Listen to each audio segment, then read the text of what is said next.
Good morning. അങ്ങനെ അച്ഛനും അമ്മയും പോയ ഒരു വീക്കെൻഡ്, പോയി കഴിഞ്ഞതിന് ശേഷമുള്ള ഒരു വീക്കെൻഡാണ്. മുത്തുക്കുട്ടിക്ക് സ്കൂള് തുടങ്ങി. ഏപ്രിൽ 1 മുതൽ തുടങ്ങി. 8ാം ക്ലാസ്സിലായി, വലിയ പെൺകുട്ടിയായി. 8ാം ക്ലാസ്സിലായി, ഹൈസ്കൂളായി. എത്ര പെട്ടെന്നല്ലേ. എനിക്കിപ്പോഴും ഓർമ്മയുണ്ട്, LKG ജൂനിയർ KG കൊണ്ട് ചേർത്തത്. അന്ന് ഞാൻ ടീച്ചറായിട്ട് പോവായിരുന്നു.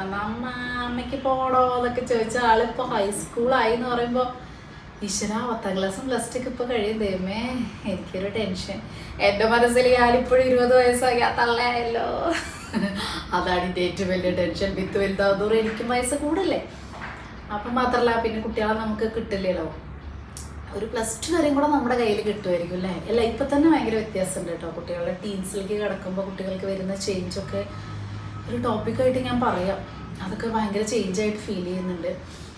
അപ്പോൾ വേറെ ഒന്നുമില്ല, അച്ഛനും അമ്മയൊക്കെ പോയപ്പോൾ അതിൻ്റെ ഒരു ഇത് മറ്റേ സാറ്റർഡേ സൺഡേ ഒക്കെ നല്ല രസമായിരുന്നു. സാറ്റർഡേ സൺഡേ ഒക്കെ അച്ഛനും അമ്മ ഉണ്ടെങ്കിൽ മിക്കവാറും ഞങ്ങൾ രാവിലെ എണീച്ച് അമ്പലത്തിൽ പോകും. അത് കഴിഞ്ഞാൽ പിന്നെ ഫുള്ള് ഈ വീടിൻ്റെ കാര്യങ്ങളൊക്കെ ആയിട്ട് കറക്കും കാര്യങ്ങളൊക്കെ ആയിരിക്കും. അപ്പോൾ അതുകൊണ്ട് കുറച്ച് ദിവസമായിട്ട് നമ്മൾ ഈ ബുക്കൊക്കെ ഒന്ന് അടച്ച് തീരെ ബുക്ക് വായിക്കാനുള്ള സമയമേ കിട്ടിയിരുന്നില്ല. അപ്പം ഞാനിപ്പോൾ ആരാച്ചാര്യ പകുതി ആയിട്ടേ ഉള്ളൂ വായിച്ചു വെച്ച. അന്ന് രംഷേട്ടൻ കൊണ്ടുവന്ന ബുക്സിൽ ആരാച്ചാര്യ മാത്രമേ ഇനി ബാക്കി വായിക്കാനുള്ളൂ. മറ്റേ 2 ഞാൻ ഒറ്റ ഇരിപ്പില്ല. ഖബറൊക്കെ ഞാൻ അപ്പോൾ ഒരു രാത്രി കൊണ്ട് വായിച്ചു തീർത്തു. കാളി അതെ ഒരൊറ്റ ഇതുകൊണ്ട് ഞാൻ ഇരിപ്പിൽ വായിച്ചു തീർത്തു. ഇത് കുറച്ച് കടുകെട്ടിയാണ്.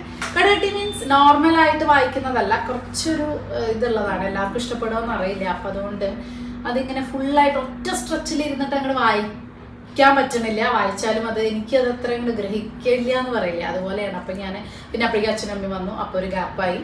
അപ്പോൾ അതിൻ്റെ ഒരു സമാധാനം വേണം, വായിക്കാൻ വേണ്ടി അങ്ങനെയല്ല. അപ്പോൾ അതുകൊണ്ട് ഞാനിങ്ങനെ ഇങ്ങനെ രണ്ടാമത് എടുത്തു. പക്ഷെ വായിക്കാനുള്ള സമയമൊന്നുമില്ല. ചുമ്മാ കുറച്ച് നേരം ഒരു അരമണിക്കൂർ രാവിലെ എണീറ്റ് ചായ കുടിക്കുമ്പോൾ ഉള്ള സമയത്ത് വായിക്കാൻ മാത്രമേ പറ്റുള്ളൂ കേട്ടോ. അത് കഴിഞ്ഞാൽ പിന്നെ വായിക്കാൻ പറ്റില്ല. ഇന്ന് കുറേ പരിപാടികളുള്ള ദിവസമാണ്. ഇന്ന് നമ്മുടെ വീടൊക്കെ ഏകദേശം ഒരുവിധം പൊളിച്ചടുക്കിയിട്ടുണ്ട്, കാണിച്ചു തരാം. അപ്പോൾ അതിൻ്റെ പകുതി തകൃതിയായി നടന്നുകൊണ്ടിരിക്കുകയാണ്. നമ്മൾ കുറേ മെറ്റീരിയൽ സെലക്ഷനൊക്കെ ഒരുവിധം കഴിഞ്ഞു. ഇനിയും കുറേ സംഭവങ്ങളുണ്ട്.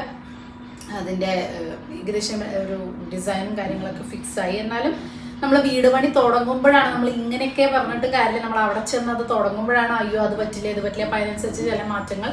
അപ്പോൾ ആദ്യം നമുക്ക് ഇന്ന് വീട്ടിലേക്ക് നമ്മുടെ അവിടെ പോകണം. അവിടെ അടുത്ത് തന്നെയല്ലേ, അപ്പോൾ അവിടെ പോകണം. അതിന് മുന്നേ ബ്രേക്ക്ഫാസ്റ്റ് കഴിക്കണം.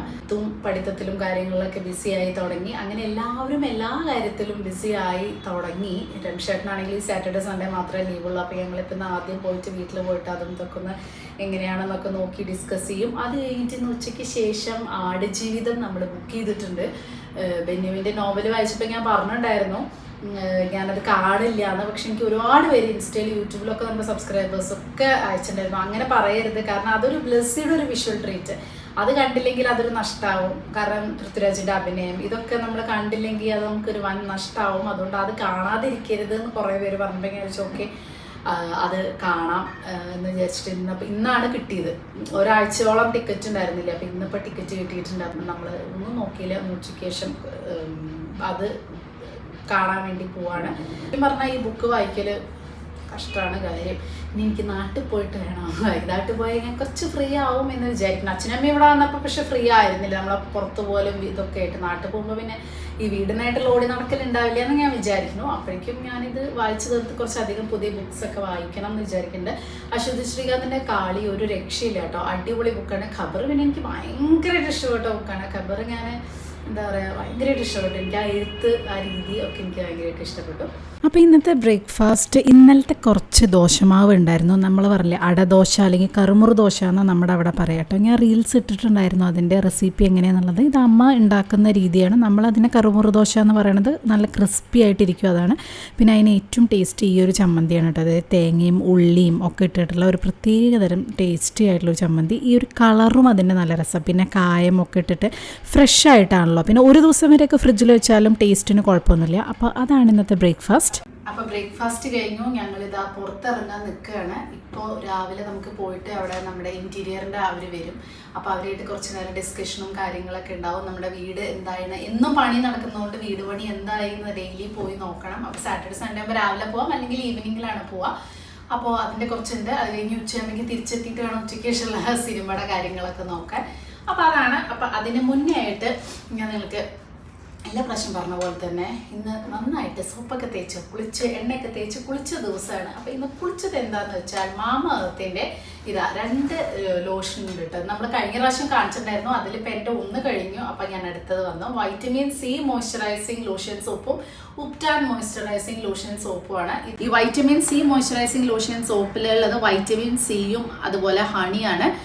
ഇതിൽ മോയ്സ്ചറൈസിങ് ലോഷനും കൂടെ അടങ്ങിയിട്ടുണ്ട്. അതുകൊണ്ട് നമ്മൾക്ക് കുളി കഴിഞ്ഞാൽ സെപ്പറേറ്റ് മോയ്സ്ചറൈസർ അപ്ലൈ ചെയ്യേണ്ട ആവശ്യമില്ല, അല്ലാതെ തന്നെ സ്കിന്ന് സോഫ്റ്റ് ആവും എന്നാണ് പറയണത് കേട്ടോ. അതേപോലെ തന്നെ ഉപ്റ്റാൻ മോയ്സ്ചറൈസിങ് ലോഷൻ സോപ്പ് ഇതിൽ ടേമറിക്കും അതുപോലെ തന്നെ സാൻഡൽ വുഡും ആണ്. ഇതും എല്ലാ സ്കിൻ ടൈപ്പിനും പറ്റും എന്നാണ് ഇവർ പറയുന്നത്. മെയിനായിട്ട് ഡ്രൈ സ്കിന്നിനാണ് കുറച്ചും കൂടെ ആ ഒരു ലോഷന്റെ മോയ്സ്ചറൈസിങ് ലോഷന്റെ എഫക്റ്റ് കിട്ടുന്ന സോപ്പാണ്. പിന്നെ നിങ്ങൾക്ക് എല്ലാവർക്കും അറിയുന്ന പോലെ തന്നെ മാമഅർത്ത് എന്ന് പറയുന്നത് ഒരു ഇന്ത്യൻ ബ്രാൻഡാണ്. പിന്നെ ഇത് ആമസോണിലും പേർപ്പിളിലും നൈക്കയിലും ഫ്ലിപ്കാർട്ടിലും ഒക്കെ കിട്ടും. പിന്നെ അവരുടെ വെബ്സൈറ്റ് ഉണ്ട് maamaearth.in. അപ്പോൾ ആർക്കെങ്കിലും വാങ്ങണമെന്നുണ്ടെങ്കിൽ നമ്മുടെ വൺഡേ 2024 എന്ന് പറയുന്ന കൂപ്പൺ കോഡ് യൂസ് ചെയ്യുകയാണെങ്കിൽ നിങ്ങൾക്ക് 20% വരെ ഡിസ്കൗണ്ടും കാര്യങ്ങളും ഒക്കെ കിട്ടും കേട്ടോ. അപ്പോൾ നിങ്ങൾക്ക് അങ്ങനെ വാങ്ങാം. അതേപോലെ തന്നെ അവരുടെ ഒഫീഷ്യൽ ആപ്പ് ലോഞ്ച് ചെയ്തിട്ടുണ്ട്. അല്ലെങ്കിൽ നിങ്ങൾക്ക് നിയർ ബൈ സ്റ്റോഴ്സിൽ പോയിട്ടും സംഭവങ്ങളൊക്കെ വാങ്ങാം. മാമഅർത്തിൻ്റെ സോപ്പും കാര്യങ്ങളൊക്കെ നിങ്ങൾക്ക് നിയർ ബൈ സ്റ്റോറിൽ പോയിട്ട് വാങ്ങാവുന്നതാണ്. അപ്പോൾ ഞങ്ങളൊന്ന് വേഗം പുറത്തൊന്ന് പോയിട്ട് വരട്ടെ കേട്ടോ. ഇന്നിപ്പോൾ കാര്യമായിട്ട് കുക്കിങ്ങിൻ്റെ വ്ളോഗൊന്നും കാണിക്കാൻ പറ്റില്ല. ഇന്ന് കുക്കിംഗ് അല്ല, ഇന്ന് ആ ധൃതി പിടിച്ചൊരു ദിവസമാണ്. മിത്തുക്കുട്ടി ഇവിടെ ഇരുന്ന് വരയ്ക്കുകയാണ്. മിത്തോസ്, നമുക്ക് എന്താ പരിപാടി? മിത്തുവിന് 8th ആയതിന് ശേഷം നല്ല പഠിക്കാൻ കിട്ടുക. അപ്പം മിത്തു റിലാക്സ് ചെയ്യാൻ വേണ്ടിയിട്ട് ഒരു പിക്ചർ വരയ്ക്കുകയാണ്. കാണിക്കാറായോ? ഓക്കെ, ഒന്ന് കാണിക്കൂ. എന്നാ മുന്നേ കഴിഞ്ഞത് വേണമെങ്കിൽ ഒന്ന് കാണിക്കാം. അതിന് മുന്നേ ജസ്റ്റ് ഇപ്പോൾ ഇത് ഫുള്ളായിട്ടില്ല. അപ്പോൾ അത് ഫുള്ളായിട്ടേ അമ്മേനെ കാണിക്കുള്ളൂ എന്ന് പറഞ്ഞിട്ടിരിക്കുകയാണ്. അപ്പോൾ നമുക്കിന്ന് ഉച്ചയ്ക്ക് ശേഷം സിനിമയ്ക്ക് പോകണ്ടേ? അപ്പോൾ ഇത് പഠിക്കാൻ തുടങ്ങിയതിൻ്റെ ശേഷം അതിൻ്റേതായൊരു ഭംഗിയുണ്ട് അല്ലേ? നമ്മൾ പറയില്ലേ, എന്ത് കാര്യം നമ്മൾ എന്താ പറയുക പ്രൊഫഷണലായിട്ട് അത് പഠിക്കുമ്പോൾ അതിൻ്റെ ഒരു വ്യത്യാസം അത് രമേശേട്ടനാണ് കറക്റ്റ് മനസ്സിലാവുന്നത്. കാരണം പഠിക്കാത്ത ഒരാൾ പാടുമ്പോഴും പഠിക്കാത്ത ഒരാൾ പഠിച്ച ആൾ പാടുമ്പോഴും തമ്മിലുള്ള വ്യത്യാസം പോലെ തന്നെ പഠിച്ചതും പഠിക്കാത്തതും തമ്മിലുള്ള ഒരു ഡിഫറൻസ്. ടാലൻറ്റ് എന്തായാലും വേണം, ബട്ട് ആ ഒരു ഡിഫറൻസ് അപ്പോൾ ഒന്നും കൂടെ പോളിഷ് ആവും. കഴിഞ്ഞാ നോക്കട്ടെ.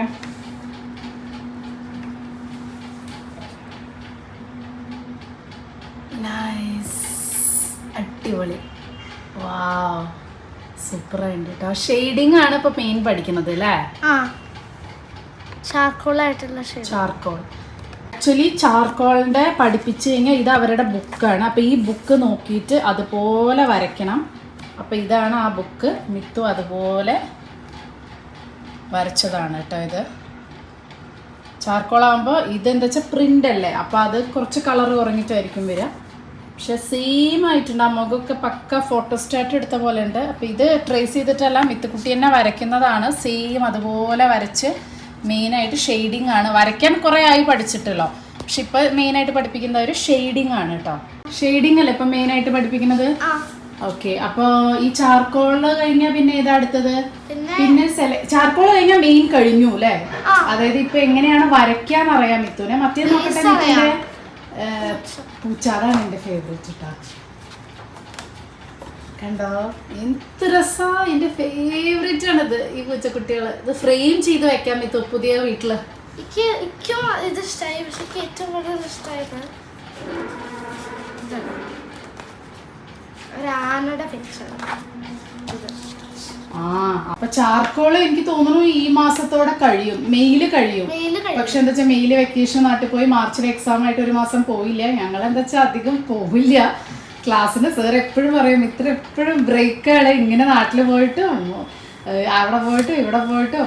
അപ്പോൾ ചാർക്കോള് കഴിഞ്ഞാൽ പിന്നെ നമുക്ക് ഇഷ്ടമുള്ളത് പഠിക്കാം അല്ലേ? അതായത് ബേസിക്സ് കഴിഞ്ഞു, ഡ്രോയിങ്ങിന്റെ എല്ലാ ബേസിക്കും കഴിഞ്ഞു. ഇനി അഡ്വാൻസ്ഡിലേക്ക് എത്തും. അതായത് ഇനി മിത്തുവിന് ഓയിൽ പെയിന്റിങ് പഠിക്കാം, ആക്രിലിക് പഠിക്കാം, അല്ലെങ്കിൽ പോർട്രേറ്റ് ആണെങ്കിൽ പോർട്രേറ്റ് പഠിക്കാം. ഇതൊക്കെ കഴിഞ്ഞിട്ടാണ്. അതെ, പോർട്രേറ്റിലേക്കാണ് ഞാൻ അത് കഴിഞ്ഞിട്ടാണ് അമ്മേനെയും പപ്പേനെയൊക്കെ ഒന്ന് വരച്ചത്. ഇത്ര ഇതിനേക്കാളും ഡീറ്റെയിലും കാണും പോർട്രേറ്റില്. ഈ ചെറിയ വര പോലും കറക്റ്റായിട്ട് അതിന്റെ മേലെ തന്നെ 1 മണിക്കൂർ ആൾക്കാർ ഇരിക്കും. ചെറിയ വരകളെ ചിരിക്കുമ്പോഴുള്ള ഇങ്ങനത്തെ ഈ ലൈൻസ് പിന്നെ വയസ്സായുള്ള ചുളിവുകൾ ആ ചുളിവുകളൊക്കെ കറക്റ്റ്. ഇതിപ്പോ ഇവര് അനിമൽസ് ആണ് പഠിപ്പിക്കുന്നത്, ഹ്യൂമൻസിലേക്ക് എത്തിയിട്ടില്ല അല്ലെ? ഹ്യൂമൻസ് അവർ വരയ്ക്കാൻ സമ്മതിക്കില്ല. കാരണം നമുക്ക് ചെറിയൊരു ഹ്യൂമൻ ആണെങ്കിലും ഒരു ലാൻഡ്സ്കേപ്പിൽ ഹ്യൂമൻ ആണെങ്കിലും അവർ റേസ് ചെയ്യാൻ പറയും. കാരണം അത് വരയ്ക്കാറായിട്ടില്ല. ഓക്കെ, അത് വേറെ പഠിപ്പിക്കും. വേറെ പഠിപ്പിക്കാതെ അത് വേറെ. ഓക്കെ. അപ്പൊ എന്തായാലും ഒരു കൊല്ലത്തിനുള്ളിൽ എല്ലാതും കഴിയും. അപ്പൊ ഞാൻ മിത്തുനോട് പറയായിരുന്നു മ്യൂറൽ പെയിന്റിങ് പഠിക്കാൻ. അപ്പൊ മിത്തുന് എന്താന്ന് ഐഡിയ ഇല്ല. അപ്പൊ ഞാൻ കാണിച്ചു കൊടുത്തപ്പോൾ ഭയങ്കര ഇഷ്ടപ്പെട്ടു. കാരണം നല്ല സ്കോപ്പും അല്ലേ, ജോബാണെങ്കിലും അതെ, ഭയങ്കര സ്കോപ്പുള്ള സംഭവമാണ് മ്യൂറൽ പെയിന്റിങ്. അപ്പൊ നന്നായി വരയ്ക്കാൻ അറിയുന്നവർക്ക് അപ്പോൾ ഇതൊക്കെയല്ലേ. അപ്പോൾ എന്തായാലും മിത്തുക്കുട്ടിയുടെ ഇതാ അടിപൊളിയായിട്ട് വരയ്ക്കാൻ തുടങ്ങിയിട്ടുണ്ട്. മീൻസ് ആ ഒരു പ്രൊഫഷണലിസം അല്ലേ. ഒരു കൊല്ലമായിട്ടല്ലോ നമ്മൾ ഇവിടെ ജോയിൻ ചെയ്തിട്ട്. അതെ, അതാണ് മിത്തു പറയണത്. 23 മാർച്ചില് തുടങ്ങിയതാണ്. പക്ഷെ ഇതാണ് ഞാൻ വരച്ചത്. ഇതാണ് ഫസ്റ്റ് ഡ്രോയിങ്. കഴിഞ്ഞ മാർച്ചില് മാർച്ചല്ലേ? മാർച്ച് കഴിഞ്ഞു. 21 മാർച്ചിൽ തുടങ്ങിയിട്ട് പിന്നെ സ്കെച്ചിങ് പല ലെവൽസ് ആയിരുന്നു. ഓരോന്ന് ചെയ്തു. ഇത് സ്കെച്ചിങ്, ഗ്രേഡിയന്റ് ഷെയ്ഡ്, പിന്നെ ഇങ്ങനത്തെ ഓരോന്ന് ചെയ്ത്. അതായത് 6 മാസത്തെ കോഴ്സ് ആയിരുന്നു തോന്നുന്നു. ആദ്യം ഇങ്ങനെ നോർമൽ സ്കെച്ചിങ് ഒരു 6 മാസം, അത് കഴിഞ്ഞിട്ട് അടുത്ത ലെവല് ചാർക്കോൾ. ഓരോ ലെവലായിട്ട് അവർ ചെയ്യിക്കുള്ളൂ. പക്ഷെ മിത്തു 4 മന്ത്സ് ആയപ്പോഴേക്കും മാറി. കാരണം അവര് വരയ്ക്കുന്നതിനനുസരിച്ച് 6 മന്ത്സിന് മുന്നേ തന്നെ അവർ ചിലപ്പോൾ അടുത്തതിലേക്ക് കൊടുക്കും. കാരണം നന്നായി വരയ്ക്കുന്ന കുട്ടികളാവുമ്പോൾ അവര് മാറ്റും. അവർ ഇത്ര നേരം ആവശ്യമില്ല എന്ന് പറഞ്ഞിട്ട് മിത്തുനെ പെട്ടെന്ന് തന്നെ 4 മന്ത്സ് ഒക്കെ കഴിയുമ്പോൾ തന്നെ മിത്തുനെ അടുത്ത ബാച്ചിലേക്ക് മാറ്റി. അപ്പോൾ ലാസ്റ്റ് ഇപ്പൊ നമ്മൾ വന്നിക്കുന്നത് എവിടേക്കാ? ലാസ്റ്റത്തെ കാണിക്കൂ. ഫസ്റ്റ് ആൻഡ് ലാസ്റ്റ് തമ്മിലുള്ള ഒരു ഡിഫറൻസ് ആളുകൾക്കൊന്ന് മനസ്സിലാവാലോ. ഇത് ഫസ്റ്റ് ആയിരുന്നു, ലാസ്റ്റ് എത്തിയപ്പോഴേക്കും ഇതാണ് ഫസ്റ്റ് വരയ്ക്കുമ്പോൾ ഉണ്ടായിരുന്ന. ലാസ്റ്റ് ഒക്കെ എത്തിയപ്പോഴേക്കും ഇതാ ഈ ഒരു ലെവലിലേക്ക് വന്നു അല്ലേ. ഇതിന്റെ ഇടയിലും ലെവലുകൾ ഉണ്ടായിരുന്നു സ്കെച്ചിന്റെ. ഇതും അതെ, ഇതെന്റെ ഫേവറേറ്റ് കേട്ടോ. എനിക്ക് ഏറ്റവും ഇഷ്ടം ഒരു ടൈറ്റാനിക് പോലത്തെ ഷിപ്പ്. എനിക്ക് ഭയങ്കര ഇഷ്ടമാണ്. ഇതോ ഒരു മഞ്ഞ ഉണ്ടായിരുന്നില്ലേ? ഇതെനിക്ക് ഭയങ്കര ഇഷ്ടപ്പെട്ടു. എനിക്കിഷ്ടം ഇതാ, കാരണം ഇതിലെ വേവ്സ് ഒക്കെ നന്നായി വരയ്ക്കാൻ പറ്റിയ. പക്ഷെ എനിക്ക് ഈ മഞ്ഞിലെ ഇതൊക്കെ ശരിക്കും മഞ്ഞായിട്ട് തന്നെ ഫീൽ ചെയ്തു. ഈ വെള്ള സാധനൊക്കെ അതെനിക്ക് മഞ്ഞായിട്ട് തന്നെ ഫീൽ ചെയ്തു. അതെനിക്ക് ഭയങ്കര ഇഷ്ടപ്പെട്ട പിക്ചറാണ്. അത് ഈ വൈറ്റ് പെന്നായിട്ട് ചെയ്യണതാ. അതാണ് ഈ പഠിക്കുമ്പോ അങ്ങനെ ഉണ്ട് അല്ലെ. അതായത് മറ്റേതിപ്പോ രംഷേട്ടിന് പോലും അറിയണ്ടായിരുന്നില്ല. കാരണം രംഷേട്ടിന്റെ വിചാരം എല്ലാം പെൻസിലായിട്ടാണ് ചെയ്തിരുന്നത്. പക്ഷെ ഇവർക്ക് പ്രൊഫഷണലായി പഠിപ്പിക്കുമ്പോഴുള്ള ടെക്നിക്സുകൾ, അതായത് കാരണം പപ്പ പഠിച്ചിട്ടില്ലല്ലോ. അപ്പൊ രംഷേട്ടൻ എങ്ങനെയാ വെച്ചാൽ ഷെയ്ഡിങ് ഒക്കെ കൈയായിട്ട് മായ്ച്ചിട്ടും ഇതാ. അപ്പൊ ഇവർക്ക് കറക്റ്റ് എങ്ങനെയാണ് ആർട്ടിസ്റ്റുകൾ യൂസ് ചെയ്യുന്ന ടൂൾസ് ഒക്കെ വെച്ചിട്ടാണ് പഠിപ്പിക്കുക. അപ്പൊ അതിന്റെ ഒരു വ്യത്യാസം ഭയങ്കരമായിട്ട് കാണും ആ ഒരു ഇതില്. അപ്പൊ ടൂൾസ് ആണ് മെയിൻ ആയിട്ട് അല്ലേ. പിന്നെ ഇങ്ങനത്തെ ഇലക്ട്രോണിക് സംഭവങ്ങളൊക്കെ, ഇലക്ട്രോണിക് ഇനിയിപ്പോ അടുത്ത് ഏതാ പഠിക്കുന്ന? ഇനി അമിത്തു പറയുന്നുണ്ട്, രംഷേട്ടൻ പറയുന്നത് വാട്ടർ കളർ പഠിക്കാൻ. വാട്ടർ കളറാണ് ഓയിൽ പേസ്റ്റിനേക്കാളൊക്കെ നന്നായിട്ട് ആക്രിലിക്കാണ് ചെയ്യാൻ പറ്റുന്നത്. അപ്പോൾ വാട്ടർ കളർ. പിന്നെ എനിക്ക് പോർട്രേറ്റ് ചെയ്യണം ഭയങ്കര ആഗ്രഹമുണ്ട്. അപ്പോൾ അത് രണ്ടും പഠിച്ചു കഴിഞ്ഞാൽ പിന്നെ മ്യൂറൽ നമുക്ക് ഓപ്ഷണലാണ്. പഠിക്കണമെങ്കിൽ പഠിക്കാം. പിന്നെ ഉള്ളതെല്ലാം ഓപ്ഷണൽ അല്ലേ. കാരണം ബാക്കിയെല്ലാം നമുക്ക് ചെയ്യാൻ പറ്റും. മ്യൂറലും ഓയിൽ പേസ്റ്റിലും ഒക്കെ നമുക്ക് സ്വയം ചെയ്യാമെന്ന് അവർ പറയുന്നത്. ബേസിക് ആയിട്ടുള്ള ഈ കാര്യങ്ങൾ പഠിച്ചാൽ ബാക്കിയെല്ലാം നമുക്ക് പ്രാക്ടീസ്. അപ്പോൾ പ്രാക്ടീസിന് അധികം സമയമൊന്നും കിട്ടില്ല കേട്ടോ. അപ്പോൾ മെയിൽ നാട്ടിൽ പോണതിൻ്റെ മുന്നേ മിത്തു ഈ കോഴ്സ് തീർക്കുകയാണ്. ഏപ്രിൽ ആകുമ്പോഴേക്ക് തീർക്കണം, അല്ലെങ്കിൽ ജൂൺ മുതൽ പിന്നെ ഇത് കണ്ടിന്യൂ ചെയ്യണം. ജൂൺ ആകുമ്പോഴേക്ക് ഇത് തീർത്താൽ ജൂണിൽ നമുക്ക് അടുത്ത വാട്ടർ കളറിൽ പോവാലോ, പെയിൻറ്റിങ്ങിൽ കോൺസെൻട്രേറ്റ് ചെയ്യാലോ എന്ന് പറഞ്ഞിട്ട് മിത്തു പുതിയ വീടാകുമ്പോഴേക്കും മിത്തുവിന് നല്ല ഭംഗിയുള്ള ഒരു വലിയ മിത്തുവിൻ്റെ റൂമിൽ ഒരു വലിയ പിക്ചർ അല്ലേ ഫ്രെയിം ചെയ്ത് വെക്കണം, അവൾ സ്വന്തം വരച്ചത്. അപ്പോൾ അതൊക്കെയാണ് മിത്തുവിൻ്റെ ഓരോ പ്ലാൻസ് അല്ലേ. അപ്പോൾ അവിടെ നിന്ന് പഠിച്ചോളൂ. ഇപ്പം ഞാനും രംഷേട്ടനും കൂടെ ഫ്ലാറ്റിലേക്ക് വന്നതാണ്. ഇവിടെ തകൃതിയായി പണി നടക്കുന്നുണ്ട്, പൊളിച്ചെടുക്കുന്നുണ്ട് ഓരോ സ്ഥലത്തു നിന്നായിട്ട്. അപ്പം നമ്മൾ പറഞ്ഞ പോലെ തന്നെയാണ് ചെയ്യുന്നത്. നമുക്ക് ഹോളിലെയും ഇതൊക്കെ ടൈൽസ് മാറ്റണം എന്നുണ്ടായിരുന്നു. അപ്പോൾ അതുകൊണ്ട് അതൊക്കെ ചെയ്തു. പിന്നെ മുകളിലത്തെ വർക്കും ഫോൾ സീലിങ്ങും കാര്യങ്ങളൊക്കെ തകൃതിയായി നടക്കുന്നുണ്ട് കേട്ടോ. ഞങ്ങളിതാ പുറത്തൊക്കെ പോയി വന്നു. അപ്പോഴേക്കും മിത്തുക്കുട്ടി കുളിയൊക്കെ കഴിഞ്ഞ് പഠിത്തമൊക്കെ കഴിഞ്ഞ് ഞങ്ങൾക്കുള്ള നൂഡിൽസ് ഉണ്ടാക്കുകയാണ് കേട്ടോ. അല്ലേ മിത്തോസ്? ഇന്ന് മിത്ത് നൂഡിൽസും സാൻഡ്വിച്ചും ആണെങ്കിൽ നല്ല സുഖമാണ്, മിത്തു ഉണ്ടാക്കും.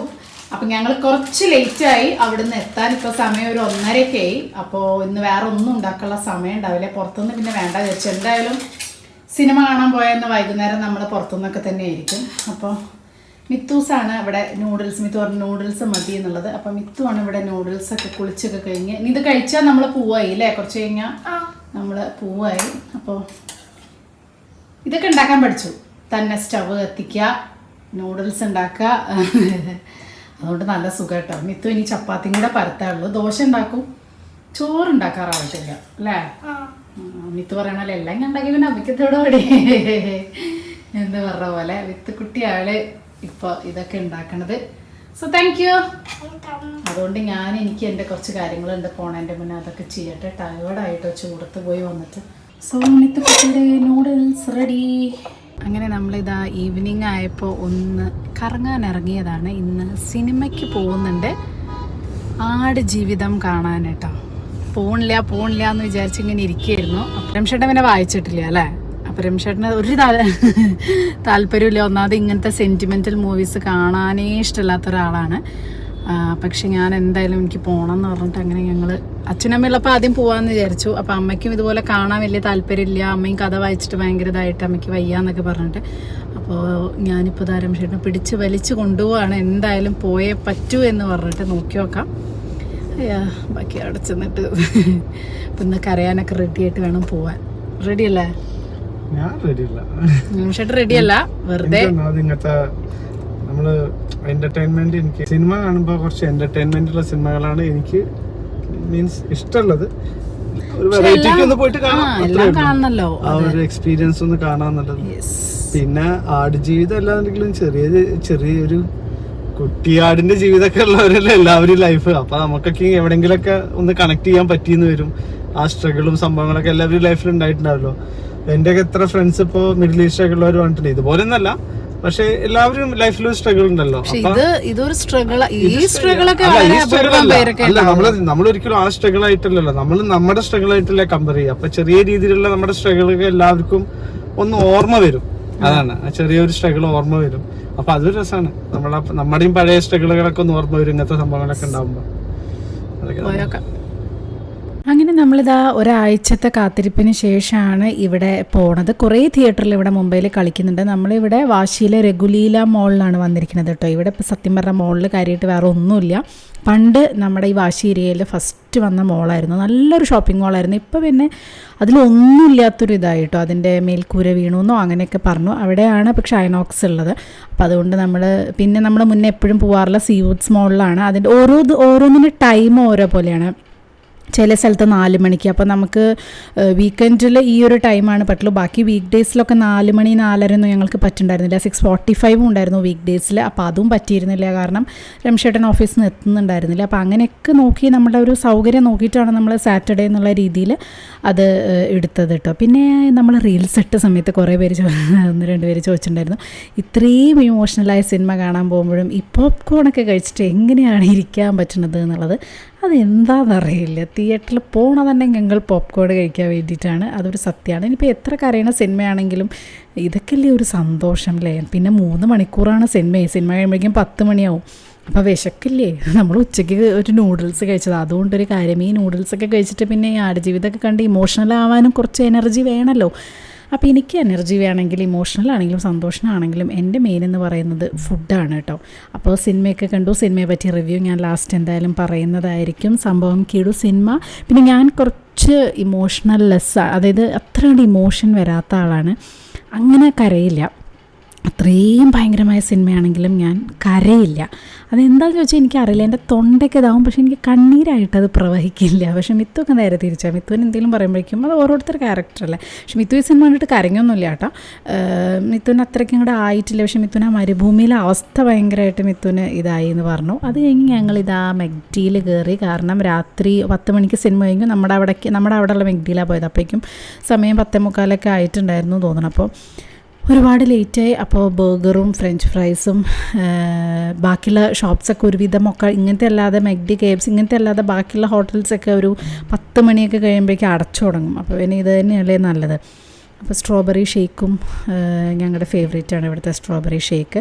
അതും ഫ്രഞ്ച് ഫ്രൈസും ബർഗറും കാര്യങ്ങളൊക്കെ ആയിട്ട് അടിപൊളിയായിട്ട്. ഈ ഒരു നേരത്തും നല്ല തിരക്കാണ് കേട്ടോ. നമ്മുടെ മെഗ്ഡിയിലൊക്കെ രാത്രി 12 മണിക്ക് ചെന്നാലും നല്ലതാണ്. മിത്തു ഇതിങ്ങനെ പറഞ്ഞു തരുമായിരുന്നു. അവൾ യൂട്യൂബിൽ ഏതോ ഇംഗ്ലീഷ് ചാനൽ കണ്ടിട്ട് ഇങ്ങനെയാണ് ഇത്ര കഴിക്കുക, അതായത് ആ ഒരു സ്ട്രോയുടെ മുളയിനാണ് ഇത്ര നടുവിൽ ആ സാധനം, ഇങ്ങനെ ആകുമ്പോൾ കുറച്ചും കൂടെ അടിപൊളിയായി കഴിക്കാം എന്നൊക്കെ അവൾ പറയണം. എനിക്കറിയില്ല കേട്ടോ, ഞാൻ സാധാ പോലെ കഴിച്ചത്. അത് കഴിഞ്ഞിട്ട് ഇതാ നമ്മൾ അവിടെ കണ്ടു. അപ്പോൾ രാത്രി 11:30-12 മണിയുടെ മുംബൈയാണ് ഈ കാണുന്നത്. ഇപ്പോഴും വീക്കെൻഡും കൂടെ അല്ലേ, നല്ല തിരക്ക് പറഞ്ഞ വണ്ടികളൊക്കെ ചെറിപ്പാങ്ങിയതാ നമ്മൾ നേരെ വീട്ടിലേക്ക് പോവാണ്. അങ്ങനെ നമ്മളിതാ വീട്ടിലെത്തി. നല്ലോണം ലേറ്റ് ആയിട്ടോ, രാത്രിയായി. ഫുഡൊക്കെ കഴിച്ചിട്ടാണ്, എന്തായാലും ലേറ്റ് ആയല്ലോ. കാരണം 3 മണിക്കൂർ സിനിമ ഉണ്ടായിരുന്നു. 9:45 കഴിഞ്ഞു സിനിമ കഴിഞ്ഞപ്പോൾ. അപ്പോൾ പിന്നെ ഭക്ഷണമൊക്കെ കഴിച്ചിട്ട് എത്തി. നാളെ പിന്നെ ലീവായിട്ട് കുഴപ്പമില്ല, വീക്കെൻഡ് ആയതുകൊണ്ട് കുഴപ്പമില്ല. അപ്പം ഞാൻ ജസ്റ്റ് ഒന്ന് ആ ഒരു ആടുജീവിതത്തിൻ്റെ റിവ്യൂ എനിക്ക് ശരിക്കും പറയാൻ പറ്റിയില്ല, കാരണം അവിടെ ഫുൾ തിരക്കും. അത് കഴിഞ്ഞ് പിന്നെ രാത്രിയായി ഫുഡൊക്കെ കഴിക്കാൻ അതിൻ്റെ ഇടയിൽ ഇരുന്ന് പറയുമ്പോൾ ഭയങ്കര ബഹളമൊക്കെ ആകുമ്പോൾ ആ ഒരു ഇതിൽ പറയാൻ പറ്റില്ലല്ലോ എന്ന് വിചാരിച്ചു ഞാൻ ജസ്റ്റ് ആ റിവ്യൂ കൂടെ പറഞ്ഞിട്ടാണ് അവസാനിപ്പിക്കാമെന്ന് വിചാരിച്ചു. അങ്ങനെ നിങ്ങളെല്ലാവരും പറഞ്ഞ പ്രകാരം ഞാൻ പറഞ്ഞ പോലെ സിനിമ കാണില്ല എന്ന് വിചാരിച്ച് സിനിമ കാണാൻ പോയി.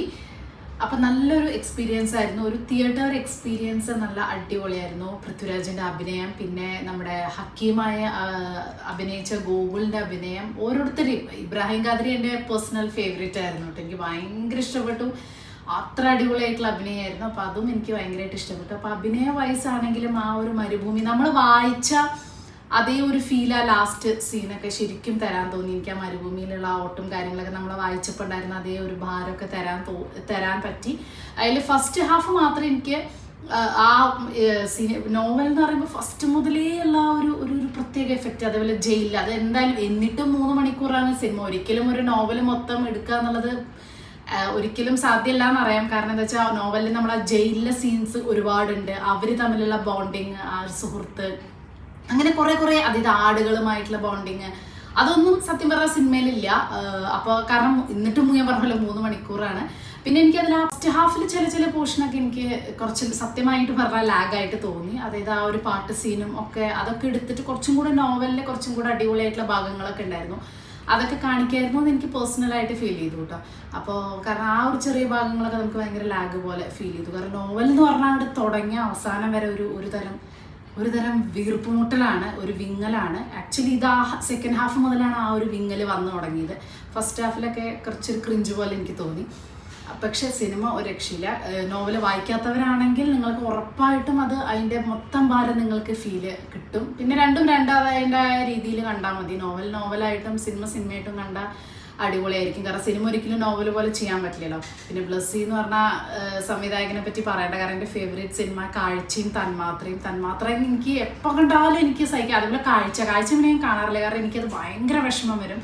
തന്മാത്രയാണ് കേട്ടോ, അത്ര നല്ല ഇഷ്ടപ്പെട്ട 2 സിനിമകളാണ്. അപ്പോൾ ആ ഒരു ലെവലിലേക്കൊക്കെ പിന്നെ നമ്മൾ പറയേണ്ട ആവശ്യമില്ല, നമ്മളൊന്നും പറയാൻ പോലും ആരുമല്ല. അപ്പോൾ എന്തായാലും മൊത്തത്തിൽ പടം അടിപൊളി, സൂപ്പർ.